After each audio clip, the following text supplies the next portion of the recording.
Welcome to Undiet Your Coaching Podcast. I'm Stephanie Dodier, clinical nutritionist and creator of the Going to Beyond the Food method, and I'm on a mission to help all coaches undiet their life and their coaching business. Ready? Let's do this. Hello, my dear colleagues, and welcome back to the podcast. We've been silenced for the last 2 weeks. Some of you may have noticed, actually, we received a couple of people asking where we were. Well, we were delivering a live training event, a 5-day live training event, and the topic of it was becoming a non-diet coach, and we were really focused on that. My entire team and me were all in on that. But what I decided to do, you're gonna appreciate why we didn't share a podcast over the last 2 weeks, is we've decided to make a Q&A series for the podcast from the live event that we've been hosting. So every day I went live in our private Facebook group and I answered submitted questions from your peers about becoming a non-diet coach. And that's what I'm going to share on this podcast episode and the next 2 podcasts. It's about 20-25 minutes each podcast of answering a wide variety of questions. One of the things that wasn't necessarily clear in the marketing of this event is that becoming a non-diet coach is not about intuitive eating and body image, although that's a part of it.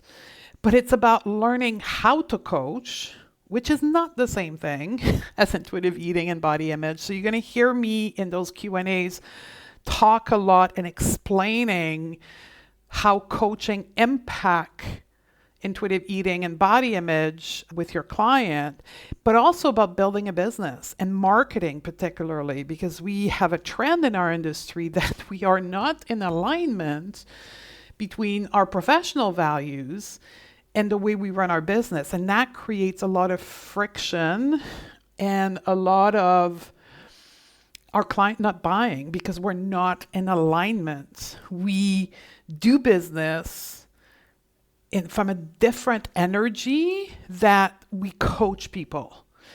So a lot of the question from people like you, the colleagues of yours that were in this paid live event, were around this. So to me, these 3 podcasts, this 3-part series is massive value, like they're gold, because they're going to give you a broad perspective of what it is to build a practice helping other people with the non-diet approach. So I hope you take a lot of notes. I hope that you get inspired by my teaching and how I'm answering the question. If you are interested in getting more of this experience with me, learning, coaching with me, getting into this perspective and mindset around not only delivering the non-diet approach to your client in a way that will be completely life-changing to them, and that is done when we kind of envelope, like we create an envelope around intuitive eating and body image from a coaching standpoint. When you deliver the non-diet approach with a coaching framework that is intersectional, like the one that I'm going to talk about in this Q&A, truly your coaching program becomes life-changing. And then when you then coach yourself, when you use that same undiet coaching framework on yourself to run your business, then building your business becomes fun, becomes inspiring for you. And instead of this despair energy that I found a lot of the people were in, and they left that 5-day training with excitement, with, oh my God, 2023 is going to be the best year for me, my business, and my client. Like this transformation that they lived over the 5 days was so powerful. And I want to share that with you. I know you're not going to get all the part of the live training event. For that, you have to be in the paid room with us. We have another live event coming up on December the 4th, looking at my calendar. And this live event is called Get More Client, and it's going to be focused on our approach to ethical marketing and building businesses. So if you want to get into that paid room and spend the whole day with me and get the workbooks and all the frameworks and all the things, there's a link in the show note, or you can come to our website to register as well. And all our social media have the link. And as always, the non-diet mentorship program is the place to be with me and spend 6 months with me learning all the things. And the next cohort 7, can you believe that? We're at cohort 7.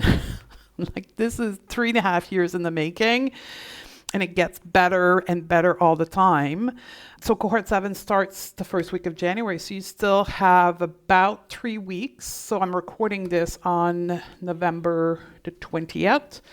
So you still have 3 weeks to submit your application. There's a screening process, obviously, to get the right people in the room. The cohort, it's a very small group coaching program. We're a maximum of 30 students, and I select the people to go in it so that the group is cohesive and productive for everyone. So if you want to submit your application, we're taking application to about mid-December. Enjoy. I hope that many of you will be on the other side, either in the live paid event on December 4th or part of the next cohort of the non-diet mentorship. But you're going to find a ton of value in this 3-part Q&A series. So let's roll in part 1. The first question is about business, and the person asked, you mentioned in the session, people buy what they want, not what they need. Can you elaborate more on that? Absolutely, I will. So I want you to think about what drives human behavior. I want you to go back to the on-diet coaching protocol in step 1, the step where you establish with your client why they're experiencing the problem or the behavior that they want to change. Just a side note here, when I say that everything is coachable through the on-diet coaching protocol, food, body image, health, and beyond that, it is the case. And I'm going to show you how purchasing behavior is actually coachable via the on-diet coaching protocol. So if you go back to the model, so the neutral circumstance, the thought, the emotion, the action or the behavior, and then the outcome. You want to think people make the decision to purchase your offer or to work with you, to give you money to work with you. That's the behavior or the action line of their reality. So the purchase, saying yes to the offer, that's their A line. That's their action line. What drives the action line is the feeling and the emotion. All human behavior, including food and body image and health behavior and fitness behavior, all of that, including what you decide to purchase, is produced, influenced, created by the way you feel. So your client say yes to an offer because of the emotion they're experiencing when thinking we're being faced with your offer. They have to create the emotion that for them will make them say, hell yes.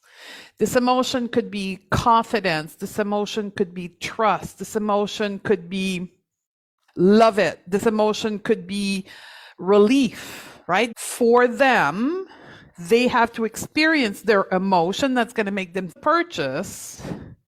Certain people who will purchase something out of an emotion of desperation, out of an emotion of anger, out of an emotion of despair. I'm going to come back to despair, but it does happen that people will say yes to your offer out of despair.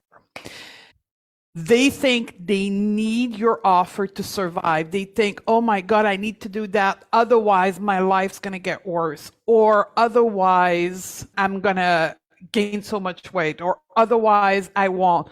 This is fear-based decision. One of the things that we teach you when you come to the non-diet mentorship, and then I teach honestly to all of my clients, including on Diet Your Life, is a decision matrix and how you make decision. There's two types of decision you can make in your life. You can make decision from an emotion of fear, despair. You can make a decision from an emotion of love for yourself, of excitement, of confidence, of trust, of looking forward to the future, right? The decision made out of fear don't result in anything good for yourself.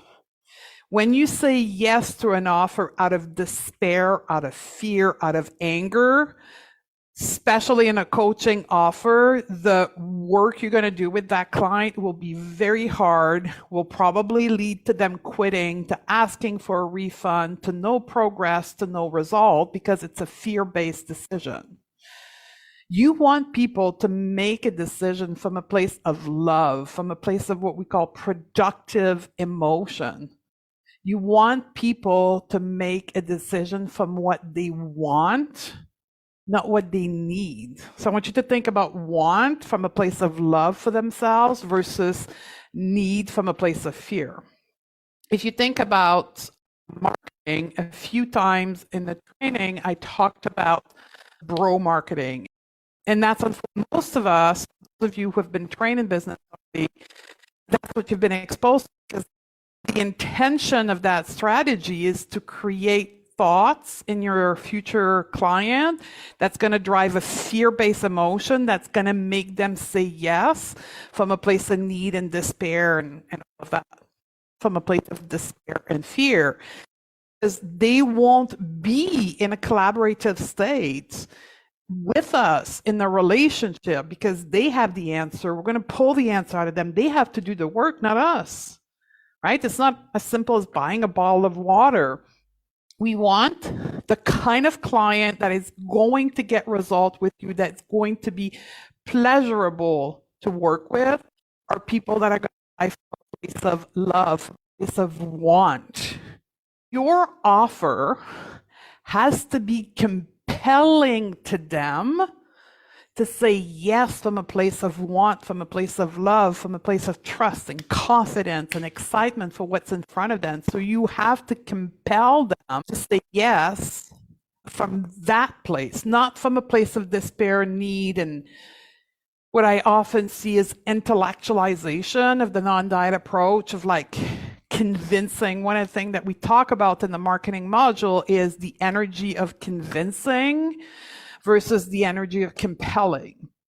And way too often, what I see from our peers is this energy of convincing. I'm going to give you so much intellectual information that you will have no choice but to say yes, because I'm going to convince your brain that you absolutely need to do intuitive eating. Here's the study. Here's the statistic. Here's the proof. Here's why I'm right. Does that sound familiar to you? Have you either experienced that kind of marketing, or, don't tell me, is that the kind of marketing you're doing? When we work from a place of compelling, from a place of want, from a place of love, we tell people what they want to become, what they want to experience, the version of themselves that they want. That's what I mean. People buy what they want, not what they need. It does happen that people will say yes to your offer out of despair. And I've had those clients very specifically in the first few years of my business. I don't think I said that to this group here, but I would say 8 years ago, I purchased my first seat in a mastermind, and it was a mastermind that was designed for health practitioner. Now you got to go back in time. The health practitioner back in the days were not like, the non-diet field wasn't existent at all. That did not exist. Intuitive eating was a book somewhere. I didn't meet it at the time, and very few of us were practicing in that field. So it was designed for health practitioner globally, and it was fear-based marketing, and it was bro marketing, and it was need type of convincing people. And I did it for, as the only thing, I didn't know there was anything else. So I did this type of marketing for, I want to say 2.5, and then I started changing. And the number one memory I have from this time in my business was constant resistance to marketing and constant feeling disgusted with myself, feeling yucky, feeling sleazy. I felt like a sleazy car salesman all the time, because what I was doing, I wasn't compelling people from a place of love, from a place of want. I was convincing people from a place of need or fear. It did work. It did give me some sales, but I have to tell you, it wasn't the best client. Like 50% of my cohorts in my program would quit before the end of the program. When we would go on a coaching call, it was all the time me trying to convince them, trying to break through their resistance, because they were there because they thought they had to, not because they wanted to. And when I started to change my market, and that's also, by the way, when I was attracting a pile of people who wanted to lose weight and had to convince them why they didn't want to lose weight. And then when I started to change my marketing, I transitioned, let's say it took me a year to transition. That's when I started to have fun coaching people. That's when I started to have fun going on coaching call, looking forward to like spending time with my client. And I didn't realize at the time, but this is why I stopped attracting people who wanted to lose weight. Because I was attracting the people who wanted something different. So, all that to say, this is why you want to attract people who want to buy from a place of want instead of a place of need. Okay, next question. Should I have a contract with a client? Absolutely, you should. The reason why I advise for you to have a contract, and let me backtrack to say, you should have a contract if you're doing payment plan. If you are having an accessibility payment structure for people to work with you, which I would highly recommend. This is one of the ways that you can make your business accessible to more people, and you can make your business pricing more ethical, is by having payment plan, where you spread the amount of money you charge. Let's say you have an offer for 6 months of coaching. You will, and it's, I don't know, $4,000. You will spread the $4,000 over 6 months of payment. That's how we do the non-diet mentorship, that you are aware that if not continue, you are still financially responsible. We make it more accessible to you by spreading the cost of the program over 6 months. But in return, you are still responsible. Everywhere where you have payment plan in the world, you have a contract. Right? You go buy a car, you have a contract. You go buy a house and you have a mortgage, you have a contract. It's no different with coaching. You have a big sum of money, we split over a number of months, we have a contract. It's not out of norm. If it's awkward for you, it has with your level of confidence, your level of belief in yourself. But if you coach yourself, and to believe that you are a great coach, you have a coaching process, you embody your coaching, you're constantly up-leveling yourself to become a better coach, you are a professional coach, then in your brain, it will be evident that you should have a contract with your client. So tell me where you're coming from and come back to me perhaps and tell me where is that question coming from. The fact of having a contract is part of the kind of society we live in. So what thoughts and belief that leads you to think that having a contract is out of norm. Okay, so that was one question. So should I have a contract with a client? I'm going to go back to perhaps a business question. Let's talk about the length of the coaching package. So as far as the length of the coaching package, the person was asking me, what do I recommend as far as a number of weeks or number of months? I can't tell you how to package your coaching services or the length of the coaching services because I don't know what you deliver to your client, what promise you make to your client, what problem you solve to your client. So I can't say blankly, this is how many months or how many weeks you have. What I want you to consider is the 3 phases of coaching that I gave you on day 1. So if you go back to day 1 in your worksheet, you have 3 phases of coaching. The phase of learning, the phase of building, and the phase of having. This is what will determine how long you will work with a client. How long would it take you based on the type of problem you solve, because it's always about being focused on the kind or the number of problem we solve for our ideal client. How long would it take you with your coaching process to have them learn on how to create the new behavior, building the skill set to produce the behavior, and then having the skill set in automation, right? On automation, they have become fill in the blank. So let's imagine we'll go back to intuitive eating. So if you are solving the problem of binge eating and you're telling your client you're going to help them find food freedom, how long will it take you for your client to learn the habits of an intuitive eater, to build the skill set? So if you think about intuitive eating, how long would it take them to connect to their hunger, to their fullness, to their satisfaction, to be familiar with each of their eating cue, and then to default in following their eating cue, to have the habit of following their eating cue 90% of the time. Most of the time, they're eating when they're hungry, they stop when they're full, and they seek satisfaction with their food choices. How long would that take them?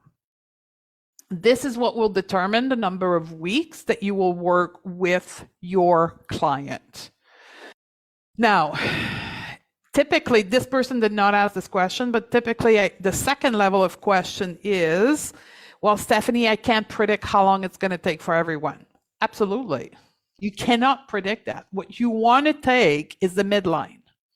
You want to take the midline. For the average person, for 75 to 80% of the population with an average diet culture history, how long would it take them to go through the 3 phases of coaching?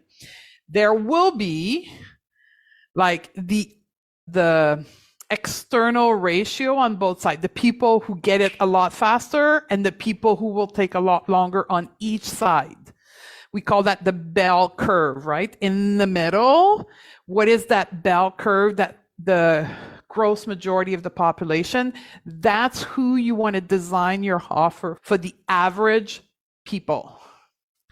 That would be my answer to that question. Okay? I'm going to take a question about business, and then we'll meet again in the session tonight. Should I schedule all the session when we start? You mentioned that we should. Why? So it's again like when you build your offer, when you build your compelling offer in the non-diet mentorship program, you will have a determined amount of time. You're going to have one package that you go out and you offer the world, and that's the one thing you sell. So let's say you go for a 4-month coaching package, which means 16 sessions. My recommendation is 100% to schedule all the session from the get-go. So pick a day and a time, and it's the same time throughout the whole 4 months you work with them. So Wednesday at 3 p.m. That brings routine, that brings security, that brings safety to your client. They have a projection when it starts and when it's end. It's you being a leader and creating safety and eliminating anything that can get in the way of your client not being focused on the work that they have to do within your program, which is to work on themselves. They have to worry about scheduling the next appointment, or when's going to be the next appointment, or, oh, is it Tuesday this week? Is it Wednesday? Is it at 3? Oh my God, I didn't know it was that. I have to reschedule. I have to email my coach. Like, this is just noise that you don't need. Be a leader, create safety, create routine, schedule them all in advance. Okay, we have a last point that I'm going to take before I end here is something from the chat here. My question builds off of what you just said. So at some point, you do the work on tangible things like hunger, fullness, and satisfaction. Yes, if that's what you do. If you are someone who coaches intuitive eating, you have to. Maybe I'm not understanding your question properly. But if you're delivering the solution of finding freedom for food or no longer binge eating, then the process that we teach in the non-diet approach is intuitive eating, right? So you have to help your client through your toolbox to reconnect with hunger, fullness, and satisfaction. Did I understand your question correctly? Oh, are you trying to come on live? Let's see. I can't. You want to come on live? Because you just have to unmute yourself and talk to me. I can. Oh, hi. Hi. How are you? I am good. It's 7:30 here in Canada in the morning, so still tired. You probably have coffee with you, right? I'm going to get some right now. Yep. So did I answer your question, or I misunderstood your question? I think I'm just struggling because my coaching program was very much action based. So it's like every week you give a new action. So now transitioning into thought process, it's like, okay, do I still give them actions later down the road, like how to notice inside themselves when they're hungry, or just how to reduce their stress or anything? Do I ever give them actions, or is it all just thought processes? Well, the thought will create the action. So instead of telling them this is what you need to do, the action is, okay, part of intuitive eating, client X, is to reconnect to hunger, fullness, and satisfaction. These three, so I'm saying it the way I would say it to a client, right? Mm-hmm. So I would say to them, like, so eating cues, those 3 eating cues are inborn. You were born with those 3 eating cues, but diet culture has tuned them off by telling you what to eat, when to eat, and how much to eat. So our work together over the next 16 weeks is going to be to reconnect to your hunger, fullness, and satisfaction. I'd like to start with hunger. This is my process. This is how I teach intuitive eating. So I'd like for us to start with reconnecting with our hunger. Do you feel your hunger typically? That would be my narrative on how I would bring the hunger and fullness. Is that helpful? Yes. And then they will come back to you with thoughts about hunger. I don't trust my hunger. How they feel about hunger. Yeah. Right? I'm sure you've heard that before, right? I don't trust my hunger. Like, my hunger is wrong. There must be something wrong with me. My hunger is broken. Like, these are all the type of thoughts I've heard over circumstance. Like, the neutral circumstance is hunger cue. Then your client will have a pile load of opinion about their personal hunger. this is where you use your coaching framework to help them move through their current opinion about their hunger and why they're not connecting or following their hunger. Is that helpful? That was, yeah, very helpful. Thank you. So I'll just add a little bit more on this. So when we do intuitive eating when we don't look at the thoughts, what happens is we tell client to connect to their hunger, they come back the next time and they say, well, it's not working. I'm sure we've all heard that, right? We've all been faced with this situation. The reason why it's not working is because they keep thinking in their brain, my hunger is broken. I can't trust my hunger. They're creating the emotion of resistance, and that literally blocks them from feeling the sensation of hunger. It's not because the hunger cue is broken, it's because they're thinking their hunger is broken. They're creating the sensation of resistance in their body, and their body is not, the interoception awareness, if you're familiar with that, is not communicating to their brain, oh, hunger cue. Does that make sense, Priscilla? Yes, absolutely. And then you help them ride the wave of those emotions and then going forward. Yeah, it's like totally normal that you would think that your hunger is broken because you've been told by diet culture for 20 years that it's broken. And in fact, if you look, this is in your head as a practitioner, you've taken their intake and you saw they've been on 10 diets in 10 years. Totally makes sense that you wouldn't trust it because like every time you stop dieting, you gain weight. So you're thinking your hunger is broken. Right. But in fact, you're just swinging back from being deprived for so long that you're overeating because you've been deprived and you've been doing back and forth for 10 years. So no wonder why you think it's broken. Do you see how you blend all the pieces together? Yes. Helpful? Very helpful. I now believe in my coaching program. Okay, awesome. When you put in coaching on, like the visual I give to people is when you put a coaching process, like an umbrella, above intuitive eating or body image, that's when the magic happens. Yeah, totally. I can see that now. Awesome. Thank you, Priscilla. Ready to shed diet culture from your practice and help more clients do the same? Awesome. We've got 3 resources to get you started. Simply go to stephaniedodier.com/pro series, all in one word, and access our 3 free training classes that are currently available. We also have a free PDF guide to intuitive eating, an article about the non-diet approach. We also offer a variety of paid programs throughout the year to support you in your journey to undiet your coaching practice. Join us at stephaniedodier.com/pro series, and I'll see you on the other side.